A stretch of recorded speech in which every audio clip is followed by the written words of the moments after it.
In the rugged hills of a war-torn valley, where the sun dipped low behind jagged peaks, Elias Thorne stood as a sentinel of resolve. With his chiseled features softened by a perpetual shadow of stubble, Elias was a man forged in the fires of conflict, his deep blue eyes holding stories of lost comrades and fleeting hopes. He led a small machine gun team, a band of weary souls clinging to their posts amid the chaos of an endless siege. Beside him was Serena Vale, a medic with hair like cascading midnight, waves and a spirit as unyielding as the mountains themselves. Her name evoked serenity, yet her hands, stained with the blood of the fallen, told of a world far from peace. And then there was young Lila Rose, a wide-eyed orphan of 12, her name blooming like a fragile flower in the barren soil of war. Lila had been rescued from a bombed-out village, her innocent laughter a rare melody in the symphony of gunfire. The valley, once a cradle of verdant life, now echoed with the distant rumble of artillery. Elias's team had been stationed at Outpost Echo for weeks, defending a narrow pass that separated their allies from the encroaching enemy forces. The air was thick with the scent of gunpowder and earth, and every dawn brought the whisper of impending doom. "We hold this line," Elias would say, his voice steady like the rhythm of a heartbeat. "For those who can't fight back." Serena, patching wounds with gentle precision, often glanced at him with a mix of admiration and unspoken longing. She had joined the resistance not out of duty, but out of a burning need to heal the wounds inflicted by tyranny. Lila, clutching a tattered doll named Hope, trailed behind them like a shadow, her small frame a reminder of the innocence at stake. As twilight painted the sky in hues of crimson and gold, intelligence reports crackled over the radio. The enemy was advancing, a armored column snaking through the mist-shrouded trails. Elias gathered his team, 4 soldiers including himself, Serena and little Lila hidden in the bunker. "Tonight we make our stand," he declared, his gaze locking with Serena's. Her emerald eyes shimmered with unshed tears, but she nodded, her resolve mirroring his. The machine gun, a hulking beast of steel and fury, was mounted on a sandbagged emplacement overlooking the pass. Elias checked the belts of ammunition, each bullet a prayer for survival. The first signs of the assault came with the whine of incoming shells. Explosions rocked the earth, sending plumes of dirt skyward. "Take cover!" Elias shouted as his team scrambled behind barricades. Serena pulled Lila close, shielding her with her body. The child whimpered, burying her face in Serena's coat. "It'll be okay, my little Rose," Serena whispered, her voice a soothing balm amid the storm. But Elias knew better. This was no ordinary skirmish. The enemy, faceless shadows in the gloom, pressed forward with relentless determination. As the night deepened, the machine gun team prepared to unleash hell. Elias positioned himself at the trigger, flanked by 2 comrades, brave men named Ronan and Kai, their names evoking ancient warriors. "Fire on my mark," he commanded, his heart pounding like a war drum. The others, scouts and support, huddled in trenches, rifles at the ready, taking cover behind whatever scraps of protection the terrain offered. Serena, with her medical kit slung over her shoulder, stayed near, ready to tend to the inevitable wounds. Lila, peeking from the bunker, watched with wide eyes, her world shrinking to the flicker of muzzle flashes on the horizon. The enemy crested the ridge like a tidal wave of steel and malice. Tanks growled, their treads chewing the earth, while infantry swarmed in their wake, silhouettes against the moonlit sky. Elias's finger tightened on the trigger. "Now!" he roared.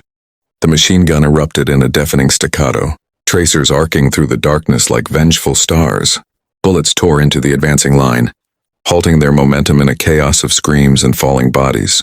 Ronan fed the ammunition belt with frantic efficiency, while Kai scanned for threats, his sniper rifle picking off officers with lethal precision.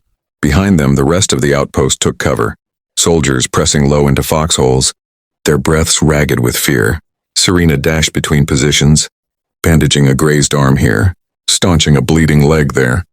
"Stay down," she yelled over the din, her voice cutting through the cacophony.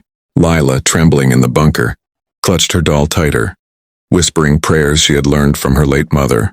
The air filled with the acrid smoke of cordite, and the ground trembled under the barrage. The enemy retaliated with fury. Mortar rounds whistled overhead, exploding in brilliant flashes that illuminated the horror. One shell landed perilously close, showering Elias's position with shrapnel. Pain seared his shoulder, but he gritted his teeth, refusing to yield. "Keep firing," he bellowed, the gun's barrel glowing red-hot from continuous bursts. Serena rushed to his side, her hand steady as she applied a tourniquet. "Elias, you're hit," she said, her eyes locking with his in a moment of raw vulnerability. "I can't lose you." In that instant, amidst the storm, their unspoken bond ignited. Elias reached for her hand, squeezing it briefly. "We fight together, Serena. For Lila. For all of us." But the assault intensified. An enemy squad flanked their left, forcing the team to pivot. Ronan fell first, a bullet piercing his chest, his final breath a gasp of defiance. Kai avenged him swiftly, but the loss weighed heavy. The machine gun jammed momentarily. A critical hiccup in the symphony of defense. Elias cleared it with desperate hands, blood slicking the metal. Lila, unable to bear the isolation, crept out of the bunker, her small form darting toward Serena. "Auntie Serena," she cried, dodging debris. A stray round whizzed past and Serena lunged, pulling the child into her arms just as another explosion rocked the emplacement. The world blurred in dust and fire. Elias glanced back, his heart clenching at the sight. "Get her to safety," he ordered, resuming fire to cover their retreat. The machine gun roared anew, holding the line as others took cover, their fates hanging by the thread of his unyielding will. As dawn broke, painting the valley in soft, forgiving light, the enemy withdrew, their advance shattered by the relentless defense. The outpost stood, battered but unbroken, a testament to the courage of a few. Elias slumped against the gun, exhaustion etching lines on his face. His wound throbbed, but survival was a victory in itself. Serena approached, Lila in tow, the child's face smeared with dirt but alive with relief. "You did it," Serena murmured, kneeling beside him. Her touch was gentle, mending not just his body but the fractures in his soul. In the quiet aftermath, they buried Ronan under a makeshift cairn, his name whispered in eulogy. Kai, wounded but resolute, vowed to carry on. Lila, clutching Elias's hand, looked up with eyes that held the wisdom of the scarred. "You're my hero," she said softly, her voice a fragile thread of hope. Elias smiled faintly, pulling her close.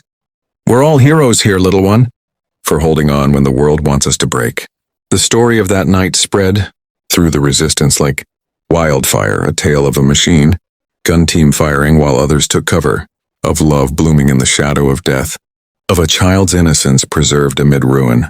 Elias and Serena found solace in each other, their bond forged in the crucible of battle, promising a future beyond the war. Lila grew under their wing, her name a beacon of renewal. Yet the valley's scars remained, a reminder that power lies not in destruction, but in the hearts that endure. In the end, it was their humanity, the quiet acts of protection, the fierce loyalty that turned the tide. And as the sun rose higher, casting long shadows over the pass, they stood together, guardians of a fragile peace, their story etched eternally in the annals of the brave.